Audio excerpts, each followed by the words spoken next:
Assalamualaikum warahmatullahi wabarakatuh.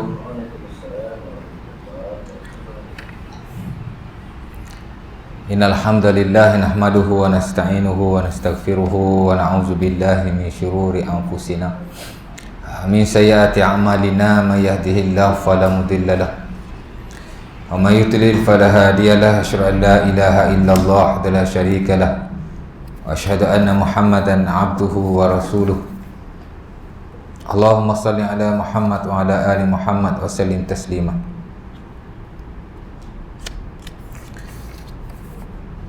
Syukur kepada Allah Subhanahu wa taala kerana pada malam ini kita diberi kesempatan dan juga ruang dan peluang untuk kita sambung pengajian fiqh Islam kita yang telah kita tinggalkan pada bulan yang lalu. Di mana last hari itu kita masuk babun najasah. Dua kuliah yang lalu kita dah masuk babun najasah dan insya-Allah taala pada malam ini kita akan menghabisi layar. Di mana peringkat awal hari itu kita telah bincangkan tentang at-ta'rif bin najasah. Definisi najis ya. Kerana suatu perkara itu tak boleh lari daripada definisi ataupun ta'rif ya.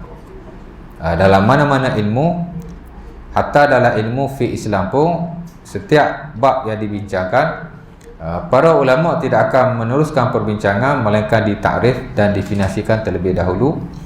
Daripada awal-awal bab yang dibincangkan sampailah kepada bab-bab yang terakhir, merangkumi semua bidang-bidang dalam fiqh Islam lah, ibadah baik, muamalah baik ya. Di mana kita telah takrifkan bahawa najis ni adalah benda yang jijik di sisi syarak yang boleh menghalang kita daripada melakukan ibadah kepada Allah Subhanahu wa taala ya. Kullu 'ainin mustaqzarah yamna'u wujuduha min sihhatis shalah min haitsu la murakhas ya.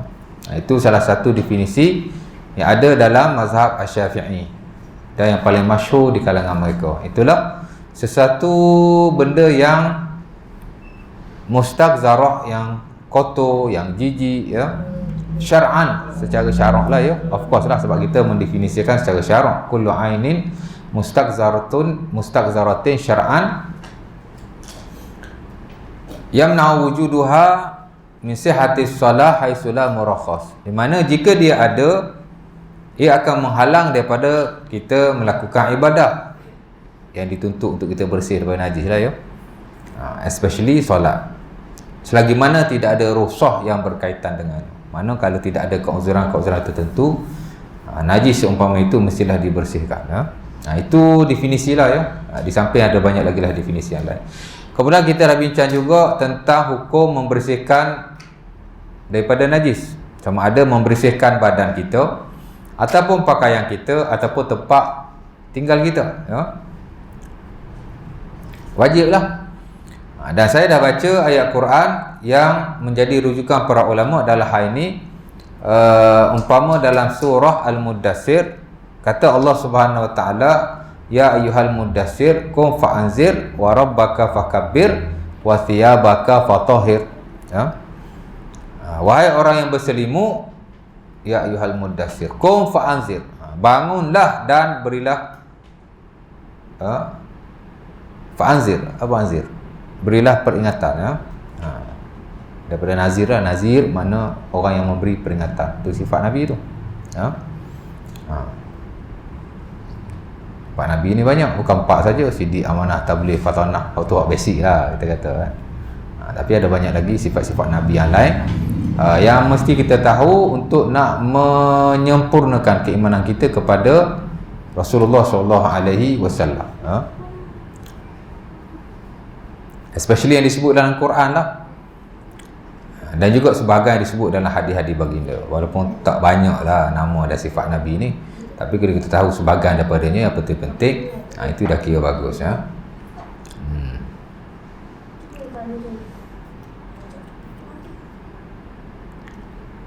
Wasiat kum fa'anzir wa rabbaka fakabbir, dan besarkanlah Tuhanmu. Itu bila kita belajar dalam bab semayang nanti, takbiratul ihram. Mana dalil takbiratul ihram dalam Quran? Ulama guna ayat ni lah. Walaupun ayat ni sebenarnya secara umumnya ia tidaklah tertentu kepada solat. Tapi tidak ada ayat lain yang menunjukkan kepada ataupun tidak ada ayat lain lah yang boleh dijadikan dalil untuk takbiratul ihram. Ayat ni nampak amat bersesuaian sekali. Walaupun pada asalnya ayat ni dia umum, rabbaka fakabbir, dan membesarkanlah Tuhanmu. Mana Allah Taala suruh kita bertakbir. Berzikir kepada dia, especially takbir lah ya. Di samping zikir-zikir yang lain. Kemudian ujung tu Allah Taala kata wa thiyabaka fatahhir, dan pakaianmu sucikanlah. Walaupun ayat ni Allah Taala sebut pakaian. Tapi qiyasil aula, qiyas yang lebih aula, bila pakaian disuruh kita mensucikannya, maka hak lain-lain lebih-lebih lagi lah, tubuh badan kita lah terutamanya. Takkanlah Allah Ta'ala suruh sucikan tu pakaian, tiba-tiba tubuh badan najis. Tak mungkin lah ya. Itu dipanggil khilaful aula. Khilaf yang lebih bukan khilaful aula, qiyasul aula. Qiyas hak lebih aula. Macam kita kata buat baik kat mak ayah lah. Di samping Allah Ta'ala suruh kita wabil walidaini ihsana, buat baik kepada ibu dan ayah. Jadi kita tak boleh tak buat baik. Dan Allah Ta'ala kata wala taqul lahuma uffin, jangan kamu kata uff pada kedua orang tua kita. Jadi kalau uff pun tak boleh kata, kata-kata yang lebih buruk daripada uff. Uff ni orang Arab kata kalimatud dajar, kata-kata yang boleh menyinggung perasaan seseorang. Bila tak suka dia kata uff, orang Arab. Orang Kelantan pun juga. Tu mana? Tak gitu Ustaz. Kan? Ni makna lebih kurang lah tu. Orang Arab kata uff. Kita kata Mana kalimatud dajar, kalimah yang bila orang Arab dengar dia tak suka. Kalau kalimah-kalimah yang very simple macam ni, tak boleh kita kata kepada kedua ibu dan ayah. Kalau maki, marah dia, lebih-lebih lagi lah. Itu dia panggil qiyasil aula. Mana daripada qiyas yang rendah kepada qiyas yang lebih tinggi. Boleh lah ya. Qiyas ni bukan boleh main ikut dan aja. Ada qiyas yang boleh, ada qiyas yang tak boleh ya. Nampak? Jadi kalau Allah Ta'ala suruh kita mensucikan pakaian, tubuh badan lebih-lebih lagi lah. Tempat pun sama juga, dalam konteks yang sama. Sebab nas-nas dalam agama ni, Quran baik, hadis Nabi baik, kadang-kadang ia bukan sahaja bersifat tekstual, mana lafaz itu kan, tapi juga kontekstual. Perkara-perkara yang dalam konteks yang sama lah kan. Nampak? Macam dalam Quran Allah Ta'ala larang kita minta tolong dengan jin. Pasal apa tak boleh? Pasal jin ni benda gaib. Benda gaib macam mana kita boleh ukur?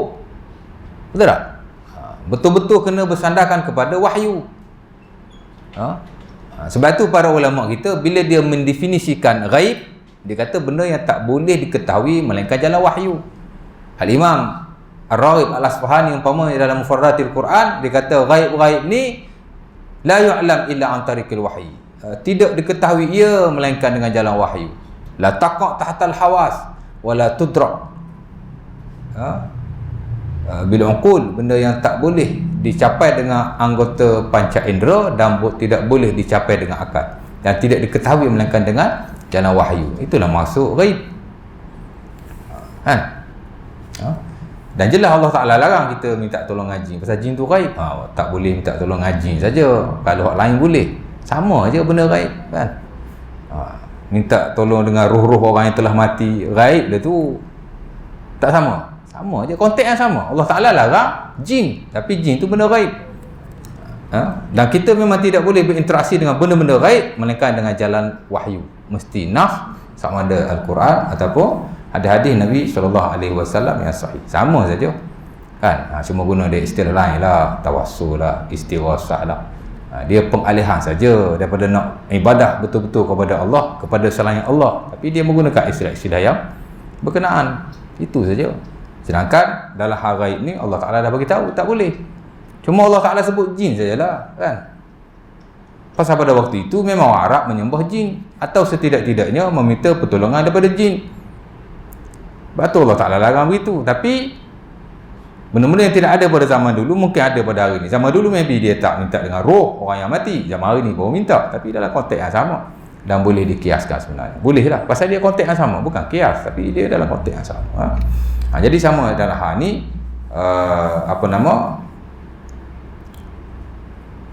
jadi Allah Ta'ala suruh kita sucikan pakaian kita daripada najis, ya.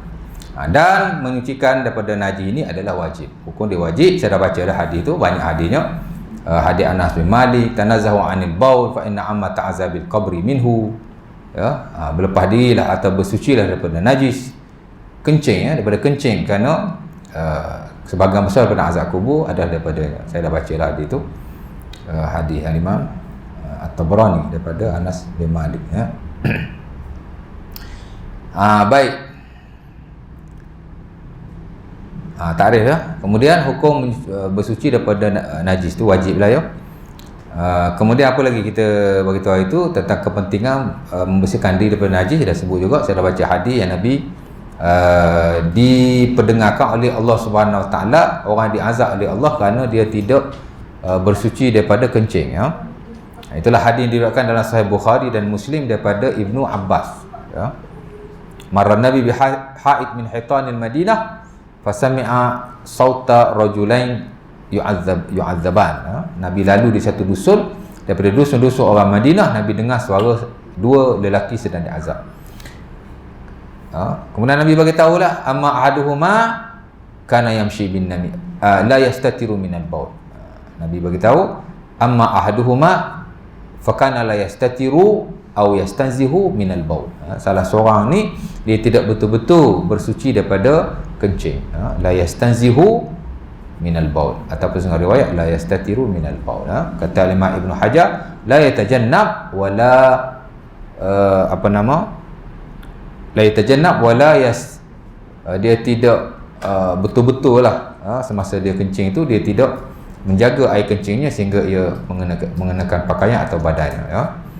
La yastanzihu minal baul ay la yatajannab wala apa satu lagi perkataan tu, la yatajannab minal baul. Baik. Dua kan. Jadi kepentingan dia banyak saya sebut itu. Tiga lah, takrif, kemudian hukum bersuci daripada najis, kemudian kepentingannya. Dan keempat yang penting juga ialah pembahagian najis. Saya dah sebut najis ni secara amnya dibahagi oleh para ulama kepada mukhaffafah, mutawassitah dan mughallazah. Saya sudah sebutlah. Apa itu najis mukhaffafah? Najis lelaki ataupun bayi lelaki yang kencing berumur di bawah 2 tahun, dia tidak makan melainkan susu ibunya sahaja. Syarat dia bawah 2 tahun. Normally anak-anak atau bayi yang kecil hari ni lah, ya, before 6 bulan memang dia tak makan apa-apa melainkan susu ibunya. Kalau lebih 6 bulan biasanya doktor atau nurse dia benarkan, ya. Tapi mungkin ada orang dia tak bagi makan sampai 2 tahun. Maka sampai tahap itu, jika dia tak makan melainkan susu ibunya, jika dia kencing, air kencing dia juga najis di sisi sebahagian para ulama, tapi dah majoriti cuma tak perlu basuh lah, ya. Itu mukhaffafah. Kerana ada sahabiah Rasulullah SAW, nama dia Ummu Qais, dia bawa anak dia yang kecil kepada Rasulullah SAW. Rasulullah ambil letak atas paha dia, dia kencing, kemudian Nabi tak basuh, Nabi hanya merenjis-renjiskan sahaja. Atta ila Rasulillah bibnillah saghir fa akhazahu Rasulullah fa ajlasahu ala hijrihi fa bala alaihi fad'a Rasulullah bima'in fa nadahahu wa lam yaghsilhu. Itu nasnya. Maknanya Nabi kita pernah buat uji kaji bayi yang 2 tahun dia makan tu, adakah air kencing tak berbau ke? Tak berbau, mungkin lah, ya, tak tahulah. Tak ada bau, betul lah tu. Tak pasti, saya tak, scientifically saya tak tahu. Tapi kalau ada kajian, saya rasa air kencing bayi yang lelaki yang tak makan atau apa-apa ni, mungkin dia tak ni lah, ya. Tak tahulah, aku nak kata tak ada kuman ke apa, Allah Ta'ala alam. Tapi dia tak berat lah, tak berat. Kalau dia makan yang lain-lain, bau macam-macam, mana lebih berat. Tapi setakat makan susu ibu, Dia najis di sisi majoriti, memang dia masih najis, tapi dia tidak perlu dibasuh, hanya direnji-renjikan sahaja. Nabi pun sama, dia ambil air, dia renji saja dan dia tidak membasuhnya. Sementara ada banyak hadis daripada Abu Samah, daripada Ali bin Abi Talib, yang diriwayatkan oleh Sunan Abi Dawud, Sunan Tirmizi, di mana Nabi kata jaulul ulam yurash, ataupun sebagai riwayat yundah, wa baulus sabi wa baulul jariyah yuksal. Nabi kata air kencing bayi lelaki dia renji sahaja, air kencing bayi wanita dibasuh. Baik. Itu mukhaffafah. Satu je. Air kencing bayi wanita, bayi lelaki yang tak makan melainkan susu ibunya. Mungkin timbul persoalan kenapa dibezakan bayi lelaki dan bayi wanita. Mungkin scientifically ada perbezaan itu, Allah Ta'ala alam. Tapi dari sudut nas, dari sudut syarak, memang Nabi membezakan, ya, antara bayi lelaki dan bayi wanita. Bayi wanita ni dia makan ke, dia tak makan ke, susu ibu ke tak susu ibu ke, dia tetap wajib dibasuh. Dua-dua tu kira najis. Bayi wanita ni sepakatlah ulama kata najis pasal dia dibasuh. Bayi lelaki ni majoriti kata najis, sebahagian kata tak najis, tapi dia tak wajib dibasuh, hanya direnji-renji sahaja. Ala kulli hal dia masih najis, cuma cara membasuhnya itu berbeza, di mana yang bayi lelaki diberi keringanan. Mungkin dia punya najis tu ringan lah, ya. Dia tak macam Haji kata lah, tak busuk ke apa, saya tak tahu lah, ya. Mungkin lah, mungkin, ya. Saya pun tak pasti pasal tak ada bayi lelaki, tak ada anak bayi lelaki kan. Takat dulu ku anak orang, dia tak pernah kencing lagi, tak pernah hidu air kencing ni macam mana, tak tahu lah, Allah Ta'ala. Tapi secara dalam fiqhnya macam tu lah, ya. Baik. Tapi kalau nak basuh pun tak apa, mungkin kita tak selesa, ya tak? Basuh lah. Tapi dia tidak wajib. Itu saja, ya. Kemudian najis mughallazah. Tadi mukhaffafah. Mukhaffafah ni makna ringan. Kemudian mughallazah. Mughallazah ni makna berat. Merujuk kepada najis anjing dan babi, dan bukan hanya najis mereka, tapi juga tubuh badan kedua-duanya sama juga najis, ya. Hatta kata Al-Imam Abu Husain Yahya bin Abil Khair Al-Yamani, sahibul bayan, ulama besar dalam mazhab Syafi'i. Kalau sebut sahibul bayan, kita baca buku-buku fiqh mazhab Syafi'i yang silam lah, yang besar-besar, Al-Majmu', ya.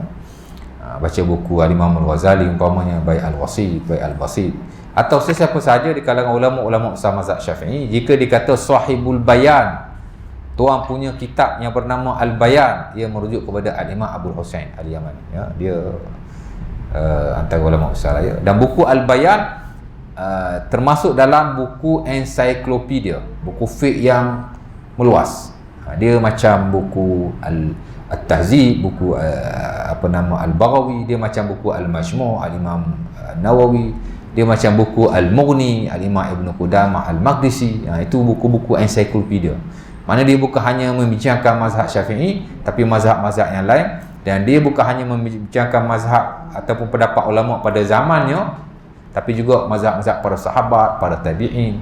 Itu maksud encyclopedia, mana dia very comprehensive book. Dia satu buku yang encyclopedia lah, buku mausu'ah orang Arab kata, ya.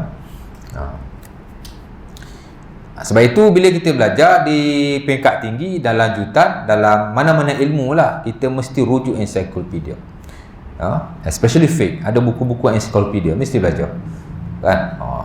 Mesti nak kena rujuk lah, nak kena baca, ya. Buku encyclopedia modern atau contemporary yang paling komprehensif lah kita kata, ialah buku Al-Fiqhul Islami wa Adillatuhu yang dikarang oleh Wahbah Az-Zuhaili. Dulu nama dia Al-Fiqhul Islami wa Adillatuhu, fiqh Islam dan dalil-dalilnya. Tapi dah di-upgrade kepada mausu'ah, mana sebab dia merangkumi mazhab yang pelbagai dengan dalil-dalilnya. Disebut juga mazhab para sahabat dan tabi'in, jadi very komprehensif. Jadi dia naik standard. Cetakan hari ini Al-Fiqhul Islami wa Adillatuhu dah jadi encyclopedia mausu'ah Al-Fiqh Al-Islami, ya. Tapi banyak lagi lah buku-buku yang lain. Cuma saya sebut yang paling masyhur lah, ya. Atau yang dirujuk di peringkat tinggi, ya. Orang belajar master, belajar PhD. Buku-buku encyclopedia seperti ini dia mesti nak kena rujuk. Mesti nak kena rujuk, baik. Mughallazah anjing dan babi lah, ya. Kemudian saya dah hurai panjang lebar itu, selain daripada kedua-duanya disebut sebagai mutawassitah, makna yang ringan. Mutawassitah ni makna pertengahan, daripada perkataan wasat, intermediate, middle, tengah lah ya. Berat pun tidak, ringan pun tidak. Dia pertengahan. Kalau hak ringan tadi dibasuh hanya dengan merenjih-renjih air sahaja. Kalau hak berat nak boleh disamak 7 atau 8 kali, salah satu dengan air tanah. Ni saya urai dah perincian dia hari tu. Adapun yang mutawassitah, dia tidak boleh dibasuh hanya dengan merenjih-renjih sahaja, tidak juga dibasuh dengan tanah hatta sampai 7-8 kali, tapi cukup dengan basuh sekali basuhan saja, selagi mana warna, bau dan rasanya hilang. Ya, habis. Kalau sekali-sekali dah. Kalau 2 kali lah. Asalkan settle. Itu perkelasan najis lah ya, yang paling masyhur, yang bukan hanya digunakan pakai dalam mazhab Syafi'i, juga dalam mazhab-mazhab yang lain. Mutawassitah, mukhaffafah dan mughallasah. Tak apa. Boleh anak minum elok lah tu. Tanya. Babi lah kan. Allah bagi tahu Al-Quran kan. Bismillah. So kalau kita pergi satu tempat. Kita pergi satu tempat, satu pulau. Tapi kan tak ada makanan. Babi pun tak ada. Tapi anjing ada. Anjing ada. Kenapa? Anjing boleh dimakan kan? Boleh ya, darurat. Jadi jarang cakap begitu. Itu darurat makan apa saja. Boleh pakai. Kan? Qamaniturra ghaira baghin wala adin fala isma alaih. Siapa-siapa yang darurat, dia tak nak tapi dia terpaksa. Darurat ni makna terpaksa. Fala isma alaihi, maka tidak ada dosa baginya. Ulama pun buat kaedah. Ad-daruratu tubihul mahzurat. Benda-benda yang tak boleh dengan sebab darurat atau keterpaksaan, maka dia dibolehkan. Ad-daruratu tuqaddar biqadariha. Kaedah yang bercabar daripada kaedah itu ialah darurat pun darurat juga, tapi mesti sekadarnya. Kan? Bukan dalam konteks makan minum saja.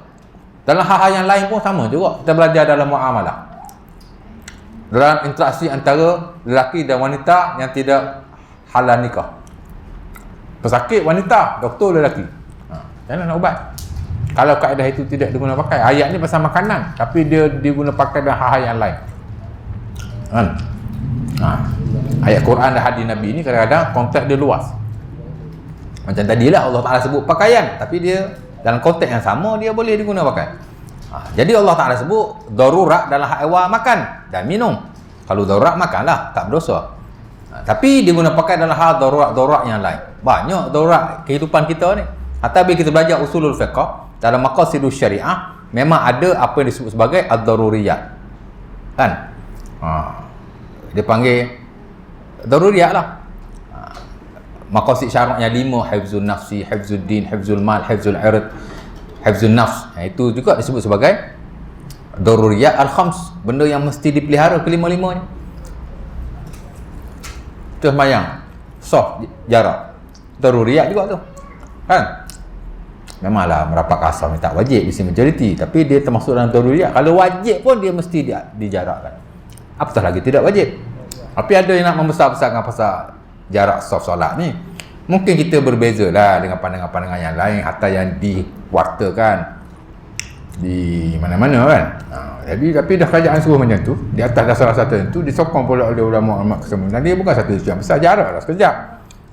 Boleh dekat-dekat lah kan. Tapi janganlah kita berlebih-lebihan pula. Darurat juga tu. Kan? Doktor lelaki, pesakit wanita, jangan nak buat darurat. Tapi sekadarnya lah. Kalau dia sakit kaki, peganglah kaki dia. Jangan pegang pegang tempat lain pula. Itu makna ad-daruratu tuqaddar biqadariha. Boleh, tak ada masalah. Anjing ke? Kalau babi tak ada, anjing boleh ustaz? Anjing itu kira lebih ringan daripada babi tu. Kata Imam Syafi'i, al-khinzir akhbath min al-kalbi. Babi lebih berat daripada anjing. Tak tahulah kan. Boleh, tak ada masalah. Untuk menyelamatkan nyawa.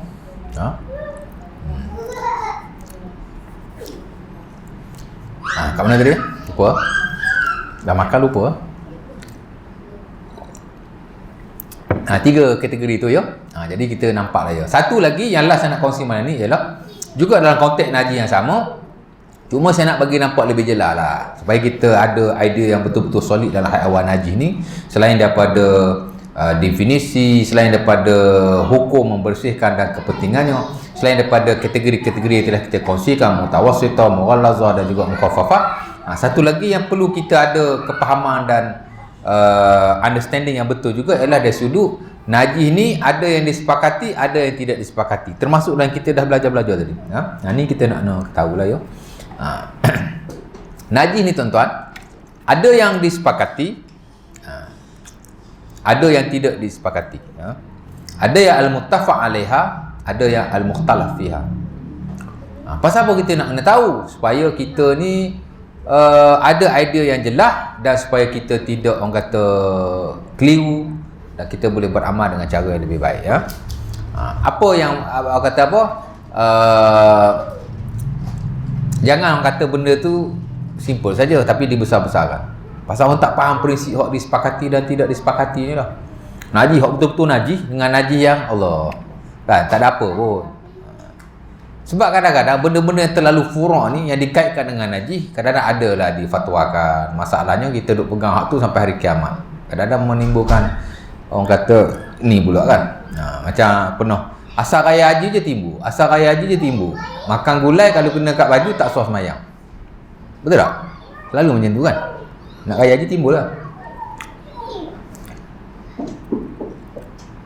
Macam lah gulai yang kena baju tu banyak sangat.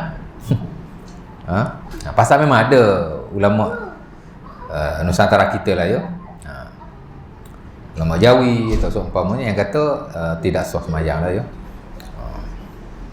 Pasal darah-darah yang ada pada haiwan kadang-kadang dia tidak dibasuh dengan baik. Kemudian masuk dalam gulai, gulai tu bolehlah dimakan. Tapi kalau terkena pakaian tidak boleh. Itu kalau banyak lah.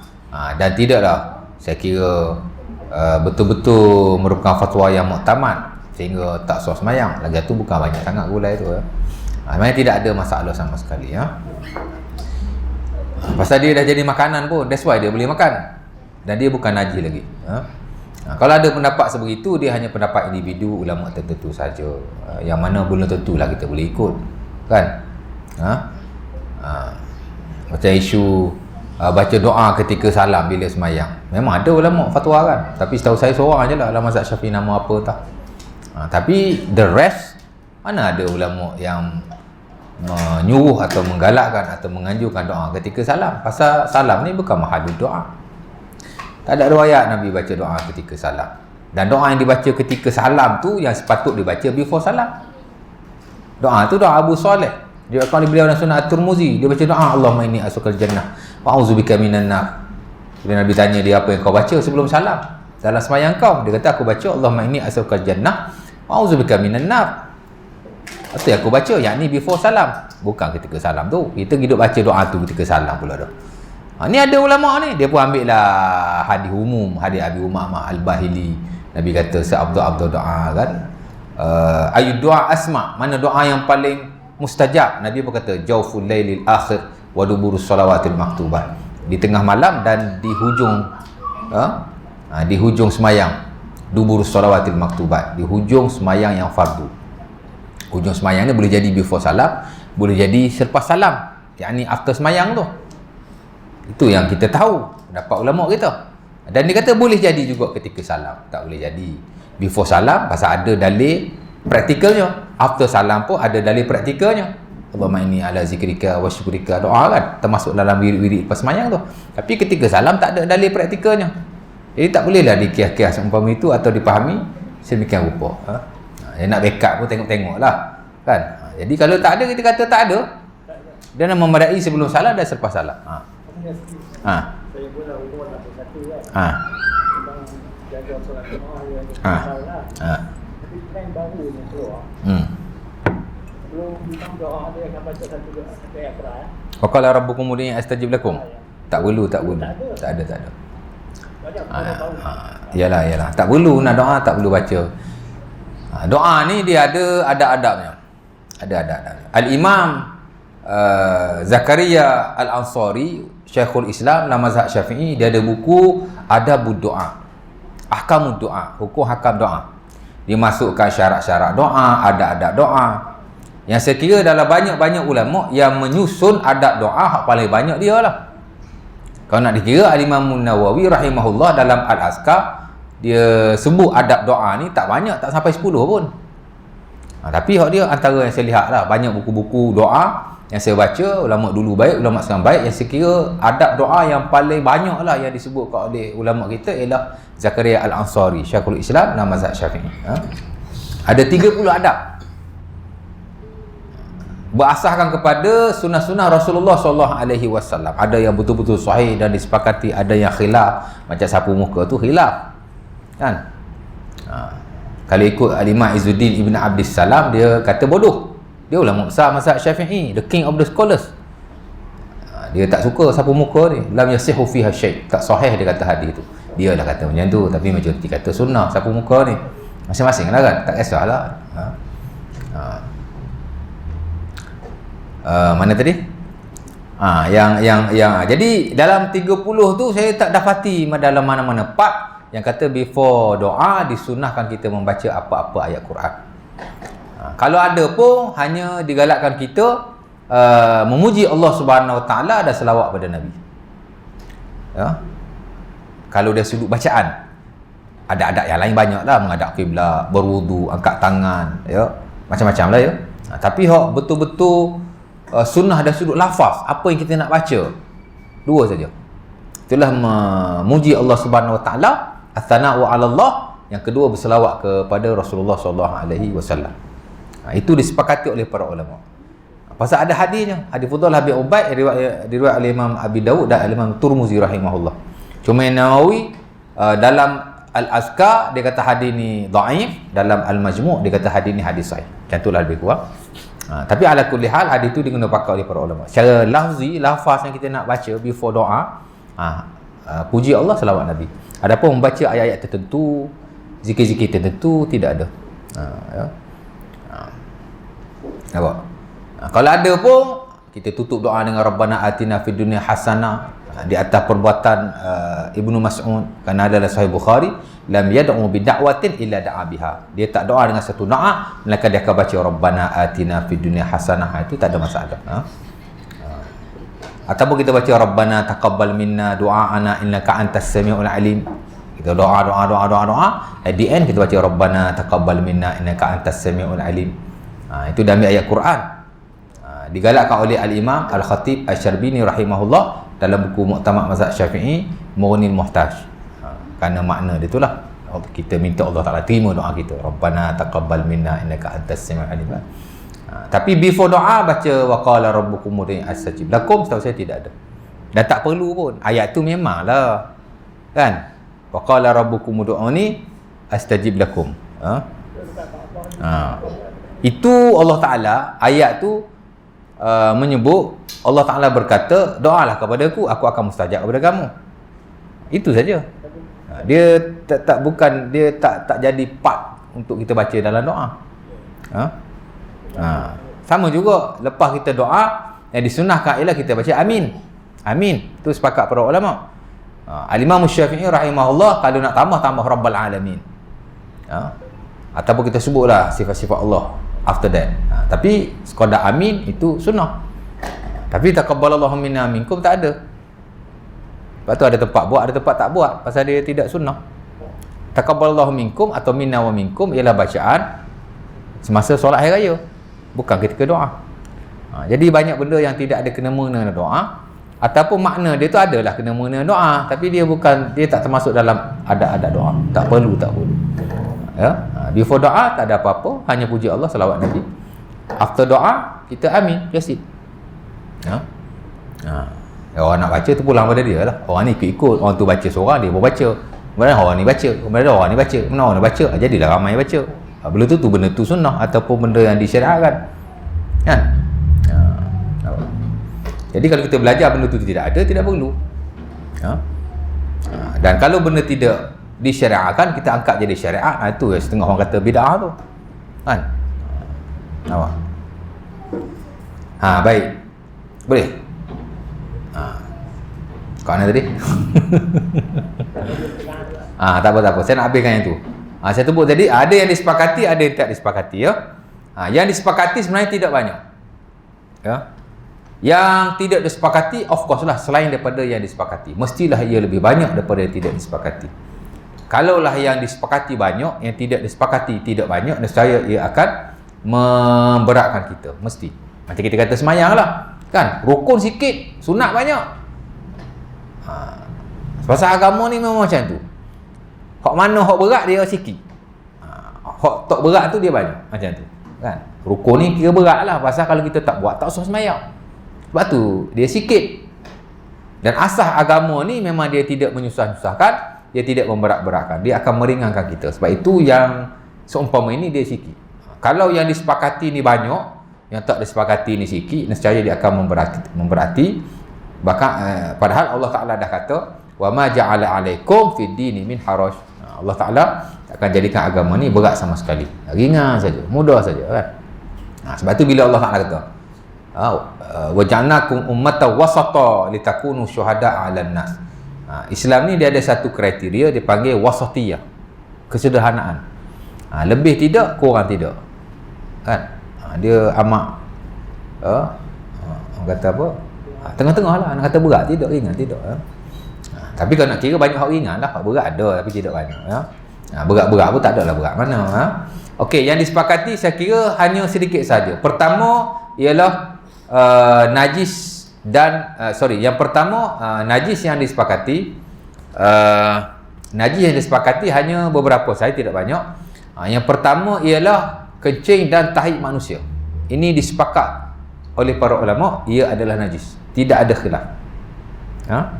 Cuma kalau sikit dia diberi kemaafan. Seumpama percikan-percikan kencing, rasyashul baul, dia termasuk dalam an-najasah al-ma'fu anha. Jadi disebut oleh Az-Zuhaili dalam Muqtamad Fiqh Mazhab Syafi'i. Dan begitulah yang lain. Percikan-percikan darah umpamanya, darah tu memang tak sepakat. Tapi kalau dia terkena pakaian, kalau sedikit dia beri kemaafan. Itu dari sudut najis dimaafkan. Tapi dari sudut najis yang disepakati, pertama tahi dan kencing manusia. Dan ini telah dijelaskan oleh Al-Imam Ibnu Munzir dalam buku Ijma'nya, di mana kata beliau ajma'u ala isbat najasatil baul wal ghaid akhbas minhu, ataupun aghlas minhu. Telah sepakat para ulama, tak ada khilaf, kencing manusia adalah najis dan tahiknya lebih berat daripada itu. Dalil dia, dalil yang saya sebut-sebut sebelum ni lah ya. Hadis Anas bin Malik, hadis Ibnu Abbas yang Nabi lihat orang diazab tu, dan banyak lagi hadis-hadis yang lain ya. Orang Arabi pergi kencing kat masjid, akhirnya Nabi suruh sahabat membasuh air kencing itu dengan air, sabbu alaihi zanuban mimma. Nabi kata pergi ambil air, kemudian simbah, menunjukkan ia najis ya. Tahi of course lah, kata Anas bin Malik dalam Sahih Bukhari dan Muslim, tabarazan Nabi li hajatihi summa ataituhu bima khawasala bi. Nabi berak, kemudian aku bawa air, Nabi membasuh beraknya dengan air itu. Pasal najis. Kalau dia tidak najis, nescaya Nabi tidak membasuhnya. Jadi ada banyak nas yang menunjukkan bahawa kencing dan tahi manusia adalah najis, sehingga tidak boleh khilaf sama sekali. Ada nas yang banyak. Jadi mau tidak mau, ia telah diijma'kan oleh para ulama. Itu nombor satu. Nanti saya habiskan ini lah. Kencing, tahi manusia, confirm, sepakat dia najis. Yang kedua, habis itu tahi dan kencing haiwan tak sepakat ya. Tak sepakat. Ada ulama kata semua tahi dan kencing haiwan adalah bersih, tidak najis sama sekali. Ini pendapat sebahagian para ulama, hatta yang disokong oleh Al-Imam Ibrahim An-Nakhai rahimahullah. Ulama yang berada di Mesir, tak silap saya, dia tabi'in yang besar. Tapi ada ulama kata tak najis sama sekali ya. Dan itu juga kalau kita lihat pendapat Al-Syekh Siddiq Khan dalam bukunya Ar-Rawdah An-Nadiyah. Dia kata tak najis sama sekali. Air kencing haiwan dan tahi haiwan, sama ada haiwan yang halal dimakan atau haiwan yang tidak halal dimakan, pasal tidak ada dalil sama sekali, tidak ada nas. Sementara dia kata tahi dan kencing ni dia panggil apa nama? Benda yang suka nak dielakkan. Hak haiwan tu lah ya. Kalau hak manusia ni lain pasal dah ada nas, tapi hak haiwan tu tidak ada nas. Yang mengatakan ia najis. Dan asal-asal benda itu adalah suci melainkan jika dibuktikan ia najis. Di samping ia juga menggunakan hadis Urainah yang diriwayatkan dalam Sahih Muslim daripada Anas bin Malik, di mana bila ada sahabat yang sakit, Nabi suruh dia minum air kencing unta. Tapi jangan pergi cari air kencing unta minum pula. Dah kata tak najis. Tak najis belum tentu boleh diminum. Depa ni Nabi minum pasal dia sakit perut. Kan? Jadi di atas hadis itu dan di atas nazari ijtihad mereka, dia kata tak najis sama sekali. Najis haiwan tak najis. Ada juga ulama yang kata najis haiwan yang halal dimakan tak najis. Bila sebut najis ni kencing dan tahi lah ya. Tapi kalau yang tak halal dimakan tu yang najis. Ini pendapat Al-Imam Malik rahimahullah yang standard dalam mazhab dia. Al-Imam Abu Hanifah, bukan Abu Hanifah, Al-Imam Ahmad rahimahullah yang standard dalam mazhab Hanbali. Dan pendapat tabi'in yang besar Al-Imam Az-Zuhri rahimahullah. Az-Zuhri ni tuan-tuan bukan main-main. Al-Imam Al-Bukhari rahimahullah dan Sahih Bukhari banyak menukilkan pendapat Az-Zuhri dalam hak wafid. Dia kira tokoh besar lah ni. Jangan tahu 4 mazhab saja, Hanafi, Hanbali, Syafi'i, Maliki. Az-Zuhri salah seorang sekolah yang besar dalam fiqh ya. Sehingga dinukilkan oleh Al-Bukhari dalam buku tu. Pasal apa dia kata haiwan yang halal dimakan tak najis? Dia guna hadis yang sama lah. Hadis Urainah, sahabat minum air kencing unta tu. Dan mungkin juga ada hadis-hadis yang lain. Tapi dia kata haiwan halal dimakan tak najis. Burung umpamanya tak najis. Al-Imam At-Tabari rahimahullah dinukilkan oleh Al-Ma'lawi dalam buku fiqh beliau. Dia ni ulama usul Syafi'i lah ya, Tabari kan. Satu hari dia nak semayang, ngangam dia nak semayang, burung pergi berak atas baju dia. Imam dah kat takbir dah. Kalau dia pergi ambil wudu, mungkin dia akan miss sebahagian besar daripada semayang bersama imam kan? Dia pun semayang juga, angkat takbir, Allahu Akbar. Jadi sahabat-sahabat yang lain tengok dia, pakat tengok je belaka. Apa hal member ni tak pergi basuh ni, najis tu. After semayang, bila orang bagi tahu dia, kenapa kau semayang, najis ada kat baju tu, najis burung. Dia pun kata ana Hanbaliyul mazhab, aku ni mazhab Hanbali. Dia mazhab Syafi'i. Tapi pada waktu itu dia ambil pendapat mazhab Hanbali yang kata tidak najis, dan dia meneruskan solat kerana dia melihat meneruskan solat itu lebih penting daripada aku pergi basuh najis yang tidak disepakati ini. Memanglah mazhab Syafi'i kata najis, tapi dia ambil lah pendapat yang standard dalam mazhab Hanbali untuk digunakan, dan dia kata ana Hanbaliyul mazhab. Kenapa Al-Ma'lawi masuk cerita-cerita seumpama ini? Supaya kita ni benda-benda hak remeh-temeh ni janganlah duk bertegang sangat, ya tak? Setakat najis burung je pun. Jadi kalau nak pakai untuk diri sendiri, mengatakan ia tidak najis, tidak salah. Sementara dalam certain circumstances, dalam keadaan-keadaan tertentu kan. Kalau saya pun, kalau imam dah akad takbir, semayang je lah kan? Nak taik burung bukan busuk mana pun. Jadi boleh berpegang ia tidak najis ya? Tidak ada masalah sama sekali ya. Jadi dia kata halal dimakan tak najis ya. Tapi yang standard dalam mazhab Syafi'i, of course lah ya, semua najis adalah semua najis haiwan, sama ada halal dimakan atau tak halal dimakan, adalah najis ya. Tapi kita kena ingat pendapat yang mengatakan bahawa najis haiwan yang halal dimakan, tahi atau kencingnya itu tidak najis, kata Abu Husain Al-Yamani, wahwa wajhun fi mazhab Syafi'i. Ia juga adalah satu wajah, yakni satu pendapat yang diguna pakai oleh ulama-ulama Syafi'i yang terawal. Bukan pendapat cokiah-cokiah. Bila sebut dalam mazhab Syafi'i, bila disebut dua benda, pertama qaul, yang kedua wajah, mana dia pendapat yang hebat juga. Bila sebut qaul, ia merujuk pada pendapat Imam Syafi'i, sama ada yang qadim atau yang jadid. Bila sebut wajhun, ia merujuk pada pendapat ulama-ulama Syafi'i yang terawal selepas Imam Syafi'i. Ada ulama yang disebut sebagai ashabul wujuh, ulama-ulama besar after Imam Syafi'i. Bila sebut wajah, mana ia satu pendapat yang besar juga yang dipegang oleh mereka. Jadi tak ada masalah lah. Itu yang At-Tabari kata aku Hambali mazhab tu. Kalau dia tak kata aku Hambali mazhab pun, itu juga pendapat lah mazhab Syafi'i. Tak ada masalah pun. Pasal apa ulama Syafi'i dia kata najis, ya, najis. Dia guna hadis yang saya kira paling kuat lah, ya. Hadis yang diriwayatkan oleh Bukhari dan Muslim daripada Anas bin Malik, bukan daripada Ibnu Mas'ud, bila mana Nabi pergi istinja, pergi qada hajat, Nabi minta bawa batu. Dan dia bawa kepada Rasulullah 2 batu, 1 najis haiwan. Fa ataituhu bihajarain wa rawthah. Fa akhadha an-nabi al-hajarain wa alqa ar-rawsah fa qala hadha riksun aw ritsun. Nabi ambil 2 batu, Nabi tak ambil najis haiwan itu, dan Nabi kata ini adalah najis. Cuma masalah dia, kisah ni dalam setengah riwayat. Umpama dalam Sahih Ibnu Khuzaimah, beliau meriwayatkan najis yang dimaksudkan oleh, najis yang disebut oleh Anas bin Malik ialah najis himar, rawsatu himar. Dalam Bukhari Muslim tak sebut. Dalam Bukhari Muslim hanya sebut najis saja. Jadi ulama-ulama Syafi'i berpegang dengan hadis yang dirujuk oleh Al-Imam Al-Bukhari, kata najis haiwan saja. Tapi kalau kita lihat secara detail dalam Sahih Ibnu Khuzaimah, yang disebut ialah najis himar. Jadi ulama Syafi'i boleh kita guna hadis ni, itulah najis. Hambali dipegang yang halal dimakan, tak halal dimakan, boleh guna hadis yang diriwayatkan dalam Ibnu Khuzaimah, itulah najis himar, di mana himar tidak dimakan. Nampak? Jadi ada konflik di situ dari sudut teks ataupun hadis yang diriwayatkan sendiri. Ada yang kata najis saja, ada yang kata najis himar. Jadi sebab itu kita lihat ulama dalam hal ni dia tidak ada kesepakatan.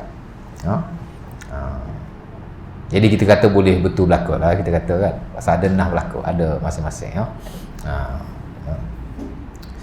Baik. Jadi 2 kan.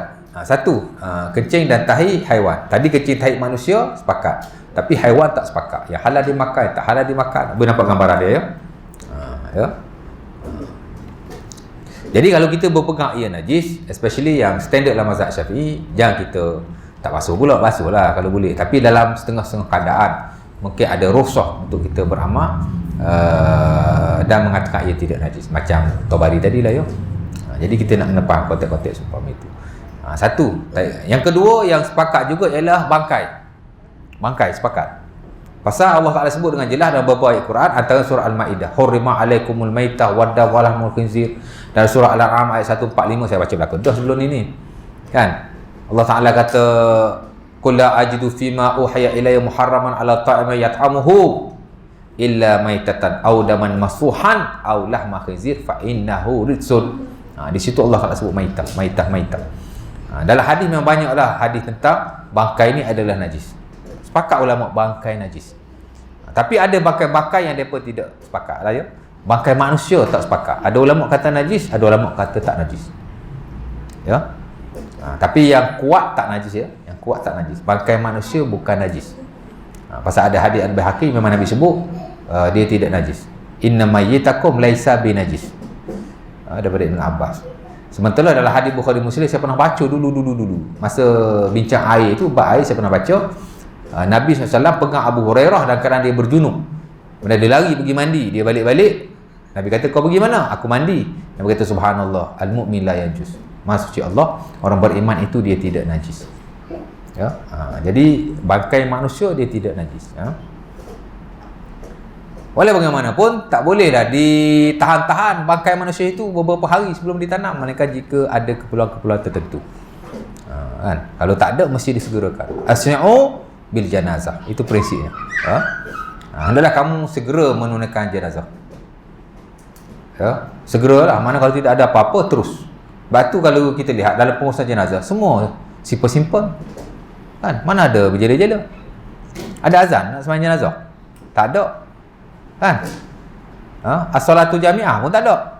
Tapi tu imam kita banyak doa as-salatu jami'ah. Tu imam tak kaji fiqh. Tak tahulah kok ada mazhab lain, tapi kalau mazhab Syafi'i memang tak ada as-salatu jami'ah tu. La yunada bil azan wala bis salati jami'ah.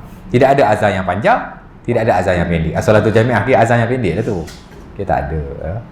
Tak perlu sama sekali ya. Tapi kira okey lah kalau setakat kata as-salatu jami'ah. Ada setengah tempat tu sebelum nak angkat takbir Al-Fatihah sampai 7 kali. Aku kan nak pekor dia kata tu imam ni. Nak pekor dengan serban dia. Tak pakai serban lah, kopiah kan. Ambil kau pekor mau. Imam ni apa? Al-Fatihah. Ingat sekali ya. Bismillahirrahmanirrahim. Alhamdulillahirabbil alamin. Ya kan belakang dia tak ada 2 orang balik Mesir tu. Imam masjid tu lah. Dia baca ni imam tua. Dah expired dah, dah resign. Imam muda duduk belakang. Imam muda pun ikut juga kan. Patut tegur lah. Tapi dah biasa, dah rutin kan. Saya ingatkan sekali ke okey lah. Al-Fatihah. Aku kira 3 sampai 7 kali. Kita dah lah tak boleh berdiri lama. Bengkok pinggang. Aduh, letih lah. Tu kadang-kadang kita bukan tak nak pergi pengurusan jenazah ni, tapi fed up. Tak ada buat benda merepek-repek kan. Lepas semayang Al-Fatihah lagi. Berapa mau baca Al-Fatihah dah. Baik. Begitu juga dengan bangkai ikan. Ikan dia tak najis ya. Saya dah baca dulu bab air. Wa tahuru ma'uhu al-hilu maitatuhu. Haiwan yang ada di laut semua adalah halal untuk dimakan. Selagi mana dia tidak beracun. Lagi bangkai belalang sama juga. Belalang tu kira bangkai juga, tapi dia tidak najis. Dia boleh dimakan bahkan. Hatta sahabat dalam satu peperangan, bukan satu peperangan, banyak peperangan dia hanya makan belalang. Bukan hanya makan belalang, dia makan belalang juga. Ibnu Abi Aufa dalam Sahih Bukhari Muslim, dapat jihad tak silap saya, dia sebut dia pernah berperang dengan Nabi yang dia makan adalah belalang. Mungkin dia makan juga lah makanan yang lain, tapi antara lauknya ialah ataupun antara makanan dia makan juga ada belalang. Ghazawtu ma'an Nabi sattan sab'an aw sitta ghazawat na'kul ma'ahu al-jarad. Kami pernah berperang dengan Nabi 6 atau 7 peperangan, kami hanya makan belalang. Kami makan belalang. Ya. Jadi belalang dia tak bangkai ya. Dia bukan najis. Dia macam ikan juga. Boleh makan. Belalang besar ke, belalang kecil ke.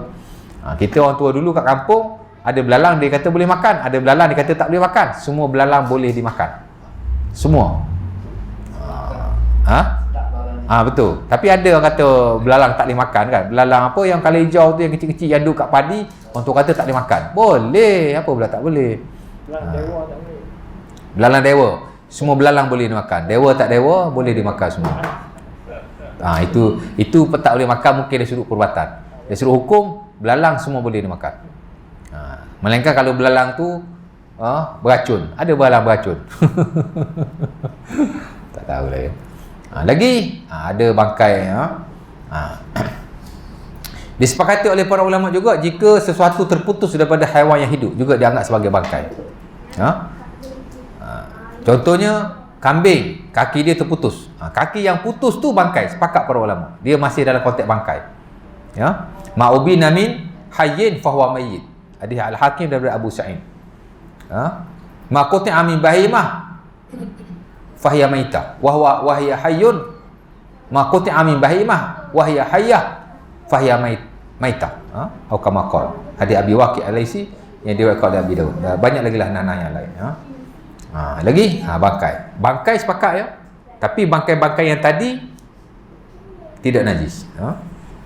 Ataupun tak sepakat. Macam manusia tak sepakat. Bangkai ikan pun tak sepakat. Ada setengah ulama juga kata bangkai ikan adalah bangkai. Terutama yang lama terapung-apung di lautan. Ada khilaf sikit sebanyak lah. Mana yang tak sepakat. Tapi yang sepakat bangkai haiwan yang ni, yang duduk atas ni. Sama ada yang halal dimakan atau tak halal dimakan. Kalau dia mati kerana tidak disembelih, maka dia adalah bangkai. Sepakat ya, sepakat bangkai ya. Kambing kena langgar bangkai, tak boleh makan. Kalau boleh ambil kulit saja. Tulang pun boleh lah, ada sebagian para ulama tulang boleh. Boleh digunakan, tapi jangan makan pula. Macam kulit tadilah, boleh digunakan bila disamak, tapi tak boleh dimakan. Tapi kalau ikut Imam Syafi'i, fatwa baru dia kata boleh makan. Makan lah. Saya ikut Imam Syafi'i. Kalau tulang tak payah samak ya, boleh terus digunakan. Lagi saya ingat habis kot. Dua bangkai kan. Yang ketiga yang disepakati juga ialah darah haid. Damul haidah. Sepakat ulama ya. Pasal Nabi memang suruh membersihkan darah haid. Banyak hadis-hadisnya, hadis Asma binti Abi Bakar yang diriwayatkan sunan Abi Daud. Sahabat tanya Nabi tentang darah haid, dia kata tahutu summa takrisu bil ma summa tadahu summa tusallifi. Nabi kata kena basuh, kemudian kamu semayang. Ada banyak lagi hadis-hadis yang lain. Tapi darah haid sepakat. Tak ada khilaf. Kecuali kalau basuh-basuh juga tak hilang kesan, tu tak apa. Pasal ada orang tanya Nabi, kalau tak hilang macam mana? Yakfikal ma' wala yadurruki asaruhu. Nabi kata basuh saja, kalau ada kesan tidak ada masalah. Selain daripada darah haid tak sepakat. Darah manusia, darah haiwan yang halal dimakan, tak halal dimakan, darah apa saja tak sepakat. Ya. Ada sebagian ulama kata najis, ada ulama kata tidak najis, ya. Tapi sebaik-baiknya basuhlah. Sebaik-baiknya. Nampak? Yang kata tak najis pun kuat juga hujah. Pasal ada banyak nas yang menunjukkan hal-hal yang berkenaan. Ya? Sebab tu ulama-ulama contemporary macam Asy-Syaukani rahimahullah dalam Nailil Autar, dia kata tidak najis. Umpama Al-Albani rahimahullah, boleh sebut Albani? Boleh? Dia kata wada' wal ittifaq maqudah bima sabaqa minan nuqul. Dia kata yang kata ijma' darah itu najis terbatal dengan nas-nas yang diriwayatkan. Memang banyak nas yang menunjukkan darah ini tidak najis. Selain daripada darah haid lah, ya. Tapi kita tak nafilah, majoriti ulama yang kata najis pun ada dalil-dalilnya juga dalam Quran. Ayat yang saya baca tu ada sebut darah kan. Al-An'am ayat 145, Allah Taala kata audaman masfuhan, atau darah yang terpancut. Darah yang terpancut najis, sama saja yang terpancut ke yang tak terpancut, cuma dalam Quran disebut darah terpancut. Dan mungkin lagi ada nah-nah yang lain. Jadi ada yang kata najis, ada yang kata tidak najis. Tapi tak sepakat lah, ya, melainkan darah haid. Darah haid confirm. Tapi selain daripada haid tidak disepakati. Sebaik-baiknya basuh lah, ya. Tapi kalau sikit-sikit dia dimaafkan. Jadi tak ada nak dikaitkan dengan ni Wahabi lah apalah ni. Ini khilaf yang sedia ada dalam fiqh. Terutama khilaf-khilaf yang contemporary. Sebab ulama-ulama silam lebih mengatakan darah ini najis. Mereka lebih taklid kepada dalil-dalil yang digunakan oleh ulama terdahulu. Dia tak lawan lah. Sementara ada ulama-ulama yang menukilkan ini adalah ijma'. Macam An-Nawawi dalam Al-Majmu', dia kata ijma'. Bila dia sebut ijma', ulama-ulama yang selepas itu dia tak berani nak bangkang. Tapi yang modern-modern, yang contemporary, yang melihat secara keseluruhan, dia bukan kata berani. Tapi dia bawa isu ni dan dia ketengahkan dengan dalil-dalil yang lebih meyakinkan bahawa darah itu tidak najis. Jadi kalau kita belajar fiqh, sebenarnya pendapat yang mengatakan darah itu najis juga adalah pendapat yang kuat lah, ya. Nampak? Baik, 3 sepakat tu. Yang keempat wadi, yang kelima mazi. Sepakat najis. Jadi 5 ni sahaja yang disepakati oleh para ulama dia adalah najis. Mani tak najis. Mani tak najis, ya. Imam Syafi'i ada 2 pendapat. Satu, mani najis. Seumpama pendapat Imam Malik rahimahullah. Ya. Tapi pendapat yang baru dia kata tidak najis. Ya. Adalah dalil-dalilnya yang saya tak ada nak baca. Tapi ala kulli hal mani tak najis, ya. Lain-lain tu semua tak disepakati lah. Kalau ada nanah, apa lagi, darah-darah yang keluar daripada luka, itu semua tidak disepakati oleh para ulama. Muntah, ya. Kita mazhab Syafi'i muntah najis, mesti dibersihkan. Tapi sebagian ulama yang lain tak melihat ia najis. Dia bukan najis sama sekali. Pasal tidak ada nas. Najis ni sebenarnya kalau kita lihat, ulama amat mementingkan nas dan sebahagian diguna kias. Dia guna nas, dia guna kias. Tapi ada sebahagian dia hanya guna nas saja. Kias ni dia tak apa nak pakai sangat. Macam kita kata kenapa nanah dan air-air yang keluar daripada luka itu najis, kerana dia dikiaskan di atas darah. Darah itu najis. Tapi sebahagian kata tak boleh dikiaskan. Kerana pada zaman Rasulullah SAW, al-qi muntah, al-qih air-air keluar daripada luka-luka atau seumpamanya ada, tapi tidak dinaskan oleh Rasulullah. Sedangkan ini adalah umumul balwa, benda yang memang berlaku. Jadi kalau dia berlaku, dia tidak dinaskan, kita nak kias, macam tak kena lah. Jadi ulama melihat persepsi macam tu. Sebab tu dia kata benda yang tidak ada nas, dia tidak najis sama sekali. Nak kias tak boleh. Jadi masing-masing ada pendirian dan pendapat masing-masing. Sebab tu nama fiqh. Fiqh ni makna bijak dalam menghuraikan hukum. Kalau belajar fiqh bendo luru, itu bukan fiqh tu. Fiqh ni kona sana kona sini, kona sana kona sini, baca nas sana baca nas sini, pendapat sana pendapat sini, itu fiqh. Itu mana fiqh. Fiqh ni ialah understanding. Dan nak understanding mesti melalui nas dan pendapat ulama yang komprehensif lah. Bukan nak bijak, bukan nak mandar, tidak, tapi supaya kita nampak dalam konteks yang lebih luas. Kerana fiqh ni memang tak boleh belajar secara sempit, dia mesti meluas. Baru kita faham ya. Boleh. Lama ni. Sejam lah, boleh berhenti ya. Ada soalan lagi? Okey. Pukul 10 lah, makanan tu sejuk nanti. Kena sebiji lagi, bismillah. Kita manusia mesti ada berak kecil kan? Berak dan kecil ni mesti ada pada semua manusia kan? Apa? Kecil dan berak. Jadi banyak saya di kuliah lah. Tak hanya cakap, tapi dia tak duduk teori dan praktikal untuk membersihkan. Maksudnya? Jadi tadi ikut tanding kan, dan masyarakat. Bersih apa yang Haji tak tahu? Ya lah, saya tahu orang lain lah. Macam kita nak mencuci istinjak lah. Istinjak. Istinjak, kencing, merah. Macam cara dia buat itu kan. Saya dulu, saya amalkan sendiri. Kita dah dulu setiap kali saya nak tanding dia juga sepeda. Cium dulu. Cium? Hish, nama cium? Jangan cium. Salah tu. Tak betul tu. Kan bila kita bawa hanci. Kan saya membersihkan kecil ni. Saya ada ustaz ajar ni suruh cium ni. Ada air kosong minta tu. Manis Lepas tu bila saya buat sarang, kadang kita kena urut bawah. Kita urut bawah perlu di bawah sini. Kita berdahan batu yang bersihkan. Yang tu dia pun tak bawa.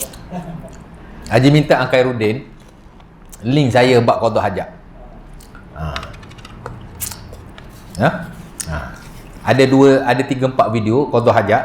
Haji tengok saya tu. Saya dah terangkan satu persatu. Kan?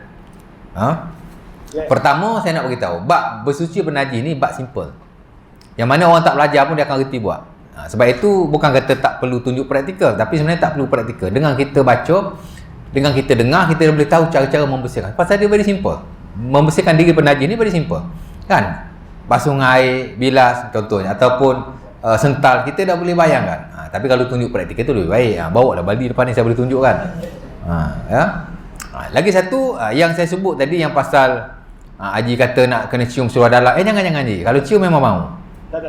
Itu jangan. Tak, memang ada ustaz bagi tahu. Dia kata orang ni banyak sembahyang tak sah. Kalau tak percaya dia kata balik nanti cium seluar dalam. Mesti ada bau hancing. Mana istinjak tak betul lah tu. Siapa cakap? Seluar dalam kita ni keluar setitik air kencing pun bau. Nah, yang keluar tu sebenarnya umumul balwa. Benda yang kita tak perlu ambil tahu pun. Hatta kalau nak dikira kan, lepas kita kencing, kita dah tak perlu ambil tahu lagi dah. Dia keluar ke, dia tak keluar ke, itu tak perlu. Kalau kita check, ada nancing, habis dah. Asal kencing je, check. Asal kencing je, check. Tak ada kerja dia buatnya kan. Tak apa, dia dah settle. Bila kita kencing, kita boleh melulu-urutkan beberapa kali. Hadis Abi Hurairah yang diriwayatkan Sunan Abi Dawud, dia panggil natar. Natar ni ialah idza bala ahadukum falyantur salasan. Nabi kata bila kamu kencing, bila kamu urut sebanyak 3 kali. Tapi hadis tu tak sahih. Ini kita bincang bab istibra'. Istibra' ni makna bila kita kencing, kita menghabiskan kencing kita. Jadi boleh dengan urut, boleh dengan berdehem, itu adalah disarankan. Tapi nak cerita benda tu tak wajib, ataupun sebagai ulama tidak mewajibkannya kerana tidak ada nas. Tapi bolehlah di atas dasar istibra' kita nak menghabiskan ya. Tapi selepas tu kalau dia keluar lagi, itu bukan urusan kita. Dan jangan cium pun, mana kita tahu dia keluar. Kita check, tak perlu check. Kita check memang ada lah. Ataupun tak tahu nak cakap. Tak perlu. Kita boleh istibra', mana natar dengan mengurutkan 3 kali, jangan sampai berpuluh-puluh kali pula. 3 kali cukup, kalau nak urut lah. Kemudian basuh, that's it. Tak payah nak cium apa gitu. Itu dipanggil takalluf. Takalluf dalam agama dilarang. Kan? Sebab menyucikan najis ni dia very simple. Dia tak perlu tahu Ada kata kena henjak-henjakkan badan, berdiri di atas satu kaki. Ini semua kadang-kadang pendapat-pendapat individu. Jadi kita kencing, kalau nak istibrak hanya urut 3 kali saja. Dan tak perlu berdahan pun. Kan? Pergi pasar raya kami berdahan. Orang Islam lah tu. Dia panggil at-tanah tu. Tak perlu. Tapi nak berdahan pun tak apa. Memang ada ulama yang kata berdahan tu, setahu saya ada lah. Saya tak jumpa lah ya. Tapi boleh lah, boleh. Di atas prinsip istibrak. Memang ulama kita menggalakkan istibrak. Tapi after istibrak kita tak perlu check lagi. Jangan check. Yang duduk sini surah dalam apa semua. Itu takalluf dah dia dilarang dalam agama. Hari satu benda pun tak jadi. Sikit-sikit dia dimaafkan ya. Dia termasuk dalam najis yang dimaafkan. Boleh. Habis soalan boleh kita berhenti lah insya-Allah taala. Berapa minit dah? Sejam dah boleh berhenti. Jadi sikit sebanyak kita dapat manfaat mudah-mudahan. Next nanti kita sambung kuliah yang lain lagi, mungkin tajuk yang lain. Tajuk apa entah. Atau nak tanya apa-apa lagi tentang najis ni boleh tanya pada masa akan datang. Pasal najis ni pun benda yang kita banyak punya nak kena tahu juga. Cuma yang ada dalam fiqh dia tak adalah banyak sangat. Dia benda yang asas-asas. Benda-benda macam tu lah ya, supaya kita tahu. InsyaAllah ta'ala. Satu lagi saya tak urai juga pasal alkohol ataupun al-khamru, pasal arak. Ulama pun tak sepakat arak ni najis atau tidak najis. Sebahagian kata najis, sebahagian kata tidak najis. Tapi ulama-ulama contemporary macam Dr. Yusuf Qardawi, dia kata tidak najis. Tidak ada dalil yang kuat yang mengatakan arak itu najis. Of course lah alkohol yang digunakan dalam perfume atau seumpamanya, dia bukan dalam kategori al-khamru, arak yang diminum. Itu tak ada masalah. Mudah-mudahan aku luka lazar. Assalamualaikum warahmatullahi wabarakatuh. Tangguh majlis kita tazkar kafarah surah Al-Asr.